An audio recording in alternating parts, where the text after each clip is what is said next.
গল্পকথার আসরে আপনাদের সকলকেই স্বাগত। আজ আপনাদের জন্য একটি ভৌতিক গল্প।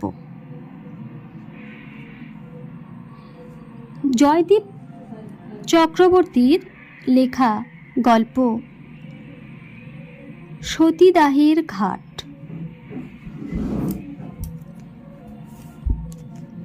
বহরমপুর আসার ইচ্ছের কথা বলে জানাতেই নূরজামান বলে দিয়েছিল, পারলে একবার সতীদাহের ঘাট থেকে ঘুরে আসবেন। কেন? অবাক হয়ে জিজ্ঞেস করেছিলাম আমি। আপনি তো লেখেন দেখবেন হয়তো কাজে লেগে যাবে। নূরজামান হেসেছিল। এদিকে এলে সকলেই মুর্শিদাবাদ ঘুরতে যায়, অথচ এই এলাকা জুড়ে যে কত ঐতিহাসিক জায়গা ছড়িয়ে ছিটিয়ে আছে, এখানে বাস করে যারা, তাদেরও অনেকে খোঁজ রাখে না তার। সতীদাহের ঘাট মানে সত্যি কি ওখানে এককালে সতীদাহ হতো নাকি নূরজামান? আমি কৌতূহলী হয়ে বলি, হ্যাঁ, কোথাও তো পাইনি। হ্যাঁ, সব কথায় কি আর বইয়ে লেখা থাকে দাদা? নূরজামান বিরক্ত হয়ে বলে, স্থানীয় মানুষেরা সকলেই জানে, আর কেউ কেউ জানে সেখানে অন্যায়ভাবে পুড়িয়ে মারা এসব মেয়েরা এখনও সতীদাহের ঘাটে এসে রাত্রিবেলা কাঁদে। তাদের হতভাগ্য অভিভাবকরাও নানা রূপ ধরে আজকের মানুষের কাছে এসে বিচার চায়, এখানকার মেয়েদের জন্য সুরক্ষা প্রার্থনা করে। তাদের দুঃখী চোখের জল গাল বেয়ে ঘাটের সিঁড়িতে পড়ে গড়িয়ে গড়িয়ে মিশে যায় পুরো বহরমপুর ঘিরে থাকা রহস্যময় বিলটার কালচে জলের মধ্যে। আপনি তো গুচ্ছেক বছর পর ভূতের গল্প লেখেন, এখানে চলে আসুন একবার, দেখবেন লেখার উপাদান পেয়ে যাবেন। ধুস, লিখিত সব যত গাঁজাখুরি গপ্প। আমার মুখ থেকে কথাটা ফস করে বেরিয়ে পড়ল। সত্যিকারের ভূত পাচ্ছি কোথায়? তারা কি আর সত্যি আছে যে আসল ভূতের গপ্প লিখব? নূরজামান দুঃখ পেল বোধ হয়, শব্দ করে দীর্ঘশ্বাস ছেড়ে বলল, হ্যাঁ, অনেকেই বিশ্বাস করে না, সকলকে এইসব কথা বলি না তাই, কিন্তু আপনিও যে অবিশ্বাস করবেন ভাবতে পারিনি। কেন, আমাকে কি তোমার খুব কুসংস্কারাচ্ছন্ন মানুষ বলে মনে হয় নূর? পরিস্থিতি হালকা করার জন্যই এক গাল হেসে উঠি। তা নয়। ফোনের উপরে নূরজামান এখনো গম্ভীর। আমার আপনাকে খুব সেন্সিটিভ মনে হতো। আপনার লেখা ভূতের গল্প পড়ে কেন যেন মনে হতো আপনি নিছক বানিয়ে ভূতের গল্প লেখেন না। আমি চুপ করে রইলাম। নূরজামান আবার বলল, একবার যেতে পারতেন, কিন্তু পরিবেশটা ভালোই লাগতো আপনার, শান্ত নিরিবিলি, অনেকখানি জায়গা জুড়ে গাছপালা, বাগান, গোশালা, পাতালেশ্বর শিবের জাগ্রত মন্দির, আর একেবারে পিছনে বাঁধানো ঘাট, ধাপে ধাপে সিঁড়ি নেমে গেছে বিলের জলের ধারে। ওইখানে এককালে জোর করে সহমরণে যেতে বাধ্য করা হতো অকাল বিধবা ছোট্ট ছোট্ট মেয়েদের। আচ্ছা, যাব। নূরজামানকে খুশি করার জন্য বলি, বহরমপুরে পৌঁছে তোমাকে যোগাযোগ করে নেব। ফোন নাম্বার তো রইলই, তুমি না হয় গাইড করে জায়গাটা ঘুরিয়ে এনো আমায়। কি, রাজি তো? কবে আসছেন? আমার কথার সরাসরি উত্তর না দিয়ে নূর জিজ্ঞেস করল, দেখা যাক, তবে যাব, শিগগিরই যাব বলে ফোন ছেড়ে দিয়েছিলাম আমি। কাল রাতে বহরমপুর স্টেশনে পৌঁছেই নূরের কথা মনে হয়েছিল। তখন রাত হয়েছে। রাতের শিয়ালদা ভাগীরথী এক্সপ্রেস বেশ খানিকটা লেট ছিল। ঘড়ির কাঁটা প্রায় 11:30 ছুঁই ছুঁই দেখে ভাবলাম, থাক, কাল সকালেই ফোন করে নেব না হয় নূরজামানকে। সকালে আমি ফোন করার আগেই দেখি নূরজামানের ফোন। কল রিসিভ করতে খুশিয়াল গলায় বলল ছেলেটা, দাদা এসে গেছেন? সে খবর তুমি কি করে জানলে? আমি অবাক হয়ে বলি, আমি তো কাউকে বলিনি, ফেসবুকেও তো এ নিয়ে কোনো স্ট্যাটাস দিইনি। আপনি এই এলাকায় পৌঁছে গেলেন আর আমার কাছে খবর থাকবে না, এ কি হয় নাকি দাদা? নূরজামান হেসে উঠল, তুমি কি ম্যাজিক জানো নাকি হে? আমি হালকা গলায় বললাম, আজ কি প্রোগ্রাম? মুর্শিদাবাদ যাবেন নাকি? আমার কথার উত্তর না দিয়ে জিজ্ঞেস করলো নূরজামান। না, আমি বললাম, আমি বালির ঘাটে উঠেছি, আমার কাকার বাড়ি। অনেক দিন পরে এলাম, সারাদিন গল্পগুজব করে কাটাবো, বিকেলের দিকে একবার আশেপাশে ঘুরে দেখতে পারি বলে একটু থামলাম। তারপর বললাম, তোমার সতীদাহের ঘাটের কথা আমার মাথায় আছে ভাই, ভাবছি কাল বেলার দিকে একটা টুকটুক ভাড়া করে নিয়ে দেখে আসবো। এই টুকটুক শব্দটা বহরমপুর এসেই রপ্ত করেছি। আমাদের ওখানে এই ব্যাটারি চালিত বাহনটিকে আমরা টোটো বলতে অভ্যস্ত। বেলার দিকে নয়, নূরজামান ফ্যাসফ্যাসে গলায় বলে ওঠে, রাতে, সন্ধে পার হয়ে রাত একটু গভীর হবে যখন, সেই সময়। তুমিও যাবে আমার সঙ্গে? হ্যাঁ যাব। কখন বেরোনো যায় বলো তো? সন্ধে 7টা, 7:30 নাগাদ। বেশ, আমি কাকুকে বলে রাখবো ওই সময়ে মুমতাজ ভাইকে টুকটুক নিয়ে চলে আসতে। আমার বিষ্ণুপুর কালী মন্দির দেখে আসারও ইচ্ছে আছে। ফেরার সময় ওখান থেকে তাহলে ঢু মেরে আসা যাবে একবার। ফেরার সময় নয়, তাহলে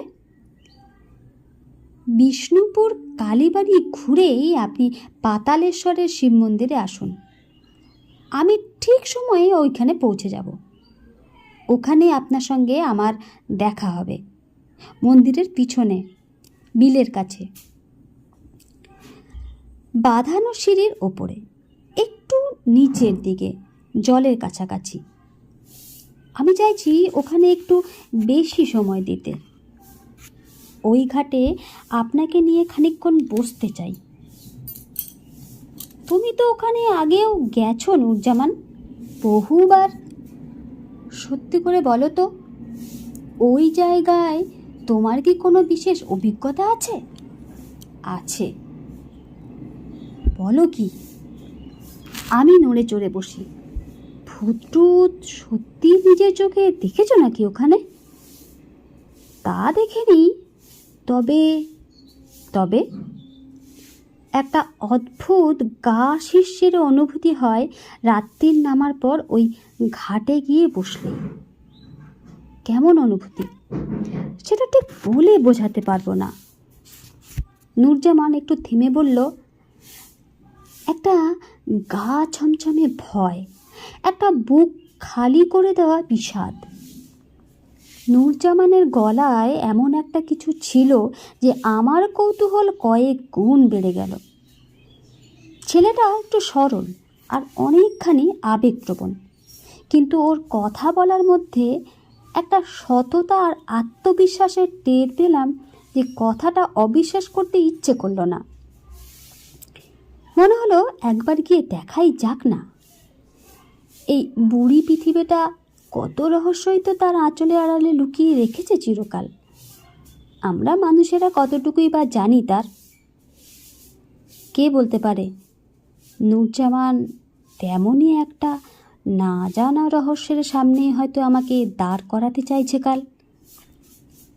আমি বললাম, তাহলে ওই কথাই রইল ভাই, কাল 7:30 নাগাদ আমি তৈরি থাকছি। মুমতাজ ভাইকে নিয়ে আমি ঠিক পৌঁছে যাব সতীদাহের ঘাটে। তারপর 3 জনে একসঙ্গে ওখানে বাতাসে মিশে থাকা বিষাদ খুঁজব একসঙ্গে। 3 জন নয়, 2 জন। নূরজামান আবার সেই খসখসে গলায় বলে উঠল, মানে? আমি অবাক হই। নূরজামানের গলায় আগে কখনো এমন একগুঁয়ে জেদি ভাব আমি দেখিনি। আমি চাইছি কাল শুধু আপনি আর আমি বসি ওখানে। আসলে যা আপনাকে দেখাতে চাই, অনুভবী মানুষ না হলে তা চোখের সামনে এসেও বোঝা দুষ্কর। ঠিক কী করতে চাইছো বলো তো হে? আমি একটু অস্বস্তি নিয়েই বলি, কাল আসুন। আগে বলে দিলে সব কি মজা থাকে দাদা? আপনিই বলুন না। গল্পের শেষে কি ঘটতে চলেছে আপনি কি আমাদের মতো পাঠককে আগে বুঝতে দেন কখনো? এই কথার উত্তর দেওয়া যায় না, তাই আমিও তার এ কথায় চুপ করে রইলাম। নূরজামান ফোন রেখে দিল। বিষ্ণুপুর কালীবাড়ি হয়ে পাতালেশ্বর শিব মন্দিরে গিয়ে যখন পৌঁছলাম, বেশ রাত হয়েছে। কাল কালী পুজো বলে বিষ্ণুপুরী কালী মন্দিরে বেশ ভিড়। অনেকটাই দেরি হয়ে গেল ওখানে। পাতালেশ্বর যাবার রাস্তার কাছে টুকটুক দাঁড় করিয়ে মুমতাজ ভাই বলল, আমিও যাই বরং, নতুন জায়গা। না না, ঠিক আছে। আমি হাসি, তুমি বরং ফিরেই যাও। এখানে কতক্ষণ যে লাগবে বুঝতে পারছি না। কতক্ষণ আর অপেক্ষা করবে তুমি রাস্তায় একা একা? একা কেন? মুমতাজ ভাই প্রতিবাদ করে ওঠে, এখানে দোকানপাট লোক লস্করের কি অভাব? দেখছেন তো কেমন জমজমাট জায়গা। তাহলে আমার জন্য এত চিন্তা করছো কেন? রাস্তার উল্টো দিকে কৃত্রিম পাহাড়, আর তার উপরে মস্ত শিব মন্দিরের মূর্তিটির দিকে চেয়ে আমি বলি, আসলে এখান থেকে অনেকখানি হেঁটে ঢুকতে হবে আপনাকে। ওই ভেতরটা সন্ধ্যের পর থেকে ফাঁকা হতে শুরু করে। এখন তো মন্দিরের পুজো আরতিও বোধহয় হয়ে গেছে। তাতে কি? আমি সহজ গলায় বলি, আমি কি আর ছেলে মানুষ মুমতাজ ভাই? তাছাড়া আমি তো একা থাকছি না, ওখানে আমার সঙ্গে নূরজামান থাকবে। নূরজামানকে তুমি চিনবে না? আমার পাঠক, আমার ভাই বলতে পারো। খুব ভালো ছেলে, ইসলামপুরে থাকে। আচ্ছা বলে একটুক্ষণ চুপ করে থাকে মুমতাজ ভাই। তারপর আমার হাতটা খপ করে দু হাত দিয়ে ধরে ফেলে বলে, জায়গাটা সুবিধে নয় বাবু, বেশি দেরি করবেন না। আর মন্দিরের পিছন দিকের এই বিলের ধারে এই রাতে আর যাবেন না। আমি আপনাদের মতো পড়াশোনা জানা মানুষ নই, তবু দয়া করে আমার কথাটা রাখবেন। আমি হালকা হাসলাম। তারপর ওর কথার উত্তর না দিয়েই আবছা অন্ধকার রাস্তা মারিয়ে হাঁটতে লাগলাম মন্দিরের দিকে। দুদিকেই অনেকখানি জায়গা জুড়ে বড় বড় গাছ ডালপালা মেলে আছে, আকাশ আড়াল করে দাঁড়িয়ে। পুরো চত্বর জুড়ে বিজলিবাতি আছে, তবে তাদের ক্ষীণ আলো আর গাছেদের দীর্ঘ ছায়া জড়াজড়ি করে জায়গাটা গা ছমছমে আর আলো আঁধারি করে রেখেছে। আমি সেই আলো ছায়া পথ মারিয়ে মন্দিরের সামনে গিয়ে দাঁড়ালাম। মূল মন্দিরের সামনে দুদিকে দুখানা পেল্লাই ঝাঁকড়া গাছ আকাশ আড়াল করে দাঁড়িয়ে আছে। দুটি গাছের গোড়ায় সিমেন্ট দিয়ে সুন্দর করে বাঁধানো। আমি সিঁড়ি দিয়ে মন্দির চত্বরে উঠলাম। গর্ভগৃহ অনেকটা নিচে। সেখানে একটা কুণ্ডের মতো মস্ত তামাই মোড়া শিবলিঙ্গ। মন্দির এবং আশেপাশে এলাকা অদ্ভুত থমথমে ও নির্জন। আমি কবজি উল্টিয়ে ঘড়ি দেখলাম, 8:30 বেজে গেছে। নূরজামান নিশ্চিন্ত এসে গেছে এতক্ষণে। আমি তাড়াহুড়ো করে মন্দির থেকে নেমে এলাম। মন্দির প্রদক্ষিণ করে চলে এলাম পিছন দিকে। সামনের দিকে এক আধজন লোক তবু ছিল, কিন্তু এদিকটা একেবারে জনমানব শূন্য। পুরো চত্বরটাই বাঁধানো। মন্দিরের পিছন দিকটা অন্ধকার, আকাশে চাঁদ নেই, তবু একটা আবছা আলো ছড়িয়ে আছে গাছপালায় পাতার ছায়ার ফাঁকে ফাঁকে। আমি পায়ে পায়ে মন্দিরের চত্বরে একেবারে পিছন দিকে এসে পৌঁছালাম। এখান থেকে ধাপে ধাপে সিঁড়ি নেমে গেছে অনেক নিচে, বিলের কালচে জলের কাছে।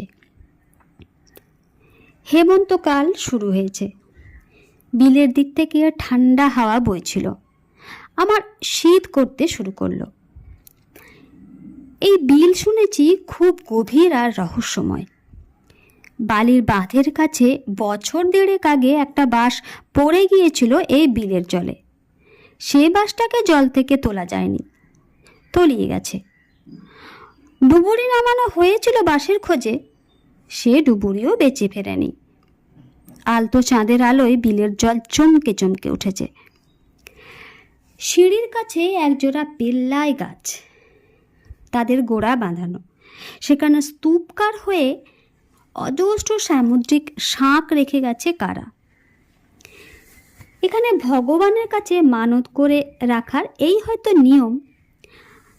শাঁখগুলোর দিকে আবার চোখ পড়তে অকারণ আমার বুকের মধ্যেটা কেমন যেন ছ্যাঁত করে উঠল। আর তখনই সিঁড়ির একেবারে নিচের দিকের ধাপে নূরজামানকে চোখে পড়ল। আমার দিকে পিছন ফিরে স্থির হয়ে বসে আছে ছেলেটা বিলের রহস্যময় কালো জলের দিকে চেয়ে। আমি আলতো স্বরে ডাক দিলাম, নূরজামান। নূরজামান সাড়া দিল না। আমি দ্রুত পায়ে সিঁড়ি দিয়ে নেমে এলাম তার কাছে। তার পাশে বসে কাঁধে হাত রাখলাম। নূরজামান চমকে ফিরে তাকালো। কাঁধ থেকে পিছলে আমার হাত গিয়ে ঠেকলো ওর অনাবৃত ঘাড়ের ওপর। হালকা ঠান্ডা আছে ঠিকই, কিন্তু নূরজামানের শরীর এত ঠান্ডা কেন? গা শিরশির করে উঠল আমার। নূরজামান আমার দিকে চেয়ে হাসল। এসেছেন?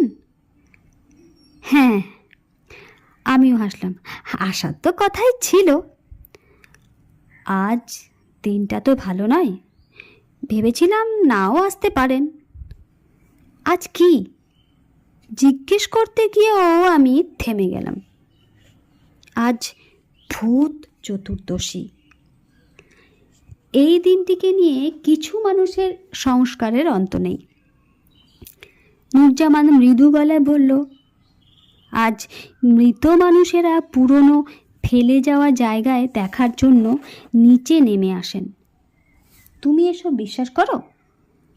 আমি নূরজামানের দিকে চেয়ে হাসলাম। তারপর ভূত প্রেতে অবিশ্বাস করি কিনা জিজ্ঞাসা করল। যা নেই খামোকথা বিশ্বাস করতে যাবই বা কেন? তাহলে এসব নিয়ে লেখেন কেন? পাবলিক ডিমান্ড, ব্যাস। আবার কি? আর কিচ্ছু নয়?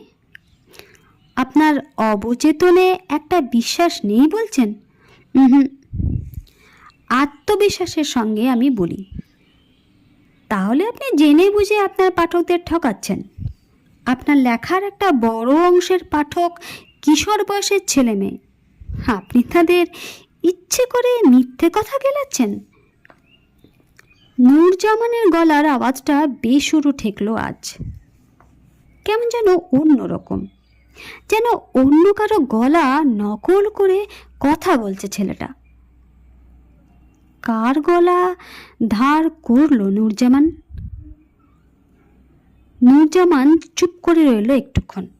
তারপর খুব ধীরে ধীরে বলল, আজ আপনাকে একটা ঘটনা দেখাই। তাহলে তা নিয়ে একটা সত্যি গল্প লিখতে পারবেন আপনি। কি দেখাবে ভাই? হালকা গলায় জিজ্ঞেস করলাম। ও উত্তর দিল না। নিজের ডান হাতটা ধরে শুধু আকাশের দিকে বাড়িয়ে দিল লম্বা করে। আর তখনই একটা হলদেটে আলো যেন আকাশ থেকে লাফিয়ে নেমে এলো বিলের জলের উপর। জলের বেশ কিছুটা অংশ আলো হয়ে উঠল। আমি অবাক হয়ে দেখলাম সেখানে কি একটা ভোজবাজিতে একটা আস্ত দ্বীপ মাথা তুলে দাঁড়িয়েছে।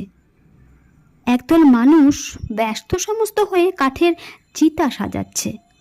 একটি মৃতদেহ শুইয়ে রাখা হয়েছে ঘাসের আস্তরণ দেওয়া মাটির ওপর।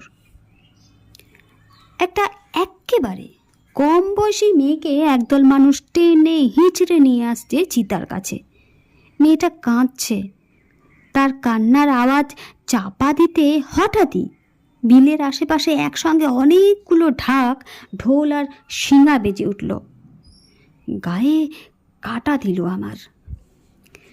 লোকগুলো মৃতদেহ চিতায় তুলল। চিতায় এখন আগুন দেবার প্রস্তুতি। এবার মেয়েটাকে সেই জ্বলন্ত চিতায় টেনে নিয়ে যাবার জন্য টানাটানি শুরু হলো। ঢাকের আওয়াজ ছাপিয়ে তার আকুল আর্তনাদ আছড়ে পড়ছে আমার কানে। আমি চিৎকার করে উঠলাম, এসব কি ঘটছে আজ এখানে? ঘটেছিল 100-2 কাছাকাছি বছর আগে। আমার পাশ থেকে নূরজামান বলে উঠল, কচি ফুলের মতো মেয়েটাকে এইখানেই অমন জোর করে পুড়িয়ে মেরেছিল ওরা, ঠিক যেমনটি দেখছেন চোখের সামনে। বুকের মধ্যে হৃদস্পন্দন বেড়ে গেছে আমার। এই কণ্ঠস্বর কিছুতেই নূরজামানের হতে পারে না। আমি চমকে তাকিয়ে পাথরের মতো হয়ে গেলাম। নূরজামানই তো। কালো মোটা সোটা চেহারা, মুখে খোঁচা খোঁচা দাড়ি গোঁফ। কিন্তু যেটা অদ্ভুত এই অন্ধকারেও, সেটা নূরজামানের দুটো চোখ যেন জ্বলন্ত কয়লার মতো গনগন করছিল। বিলের দিক থেকে ঠান্ডা হাওয়া দিতে শুরু করেছে আবার। আমি কেঁপে উঠলাম। ভয় পাওয়া গলায় জিজ্ঞেস করলাম, তোমাকে আজ অন্যরকম লাগছে নূরজামান? কেন? তোমার চোখ দুটো যেন জ্বলছে আজ। আপনি তো ভূতটুত মানেন না, তাহলে ভয় কি? নূরজামান কেমন করে যেন হাসল। সে হাসিতে বিদ্রুপ, বিষাদ দুই যেন মিলেমিশে গেল। আমার গায়ে কাঁটা দিয়ে উঠল। নূরজামান বলে উঠল, আপনি তো লেখক। হ্যাঁ, চেষ্টা তো করি ভাই লিখতে। শুধুই বানানো গল্প লিখতে ভালো লাগে সবসময়। সামাজিক গল্প লিখি তো অনেক সময়। এবার তাহলে এই গল্পটা লিখুন। ওই যে মেয়েটাকে জোর করে পুড়িয়ে মারছে ওরা। নূরজামান বিলের দিকে আঙ্গুল দিয়ে দেখালো। মেয়েটা জ্যান্তই পুড়ছে তখন। ক্রমশ কালো হয়ে যাচ্ছে তার ফর্সা হাত, মুখ। চামড়া পুড়ে পুড়ে হাড় বেরিয়ে পড়ছে। চুল পোড়া গন্ধ উঠছে বাতাসে। ঢাক, ঢোল, কাশি বাজছে এক টানা। আমি ভয় পেয়ে চিৎকার করে উঠলাম, এ কি করে সম্ভব? বহুদিন আগেই এই বিচ্ছিরি প্রথা অবলুপ্ত হয়ে গেছে আমাদের সমাজ থেকে। চোখের সামনে যা দেখছেন তা কি তাহলে মিথ্যে? এখনো কত মেয়ে প্রতিদিন পুড়ে ছাই হয়ে যাচ্ছে এমন করে। দেখছেন তো সামনে তাকিয়ে? সব কেমন যেন তালগোল পাকিয়ে যাচ্ছে। নূরজামানকেও বড্ড অচেনা লাগছে আজ। এই হাসি, এই চোখ নূরজামানের কি করে হবে? আমার ষষ্ঠ ইন্দ্রিয় বারবার বলছে, সামনে বিপদ, পালাও এখান থেকে। আমাদের নিশ্চিত কোথাও ভুল হচ্ছে নূরজামান। বলতে বলতে প্রাণপণে আমি সিঁড়ি দিয়ে উপর দিকে উঠে আসতে থাকি। নূরজামান তখনও আমাকে বলেই চলেছে, সব পুড়ে যাওয়াই কি চোখে দেখা যায় না? সব হত্যা আমরা জানতে পারি? এখনো কত নিরপরাধ মেয়ে এমন করেই আমাদের অজান্তে পুড়ে যাচ্ছে প্রতিদিন, ওই মেয়েটার মতোই। তাদের কথা ইচ্ছে করে প্রকাশ্যে না আনার জন্য লেখকদের শাস্তি পাওয়া উচিত নয় বলুন? নূরজামানের চোখের আগুন তীব্র হলো। প্রতি বছর আমি এখানে আসি। অতদিন আগে যে জায়গায় ফুলের মতো একটা ছোট্ট মেয়েকে সহমরণের নামে জ্যান্ত পুড়িয়ে মেরে পুঁতে দেওয়া হয়েছিল বিলের জলে, সেখানেই নতুন নতুন মেয়েদের পুড়ে মরতে দেখি। এই নিরবিচ্ছিন্ন হত্যা যতদিন না সত্যি সত্যি বন্ধ হচ্ছে, আমাদের কারোরই মুক্তি নেই। বছর ফিরে ফিরে আসতে হবে আমাদের এইখানে আর ওই আগুনে নিজেদেরও পুড়ে মরতে হবে। আমার মাথা কাজ করছিল না। আমি দ্রুত সিঁড়ি দিয়ে উপরে উঠছিলাম। লক্ষ্য একটাই, যে করে হোক এখান থেকে আমাকে পালাতেই হবে। সিঁড়ি দিয়ে দৌড়ে উপরে উঠে বাঁধানো চত্বরে পৌঁছেছি তখন নূরজামান অদ্ভুত সুরে আমাকে ডেকে চলেছে, আসুন প্রায়শ্চিত্ত করি, আমরা ওই আগুনে ঝাঁপ দিয়ে পুড়ে মরি, চলুন। সামনে ঝাঁকড়া গাছ দুটো বাঁধানো গোড়া থেকে ফিসফিস শব্দে কারা যেন এক নাগারে ডাকছিল আমায়। সেদিকে মুখ ঘোরাতে দেখলাম গাছের গোড়ায় পড়ে থাকা সেই শাঁখগুলো শাঁখ নয়, এক একটা নরকরটি। তাদের শূন্য চোখের গর্তে হাওয়া ঢুকে আওয়াজ উঠছে, সেই অপার্থিব আওয়াজে স্পষ্ট আহ্বান। তারাও আমাকে বলছে, ঝাঁপ দাও ওই আগুনে, দেখো মৃত্যু কত সুন্দর।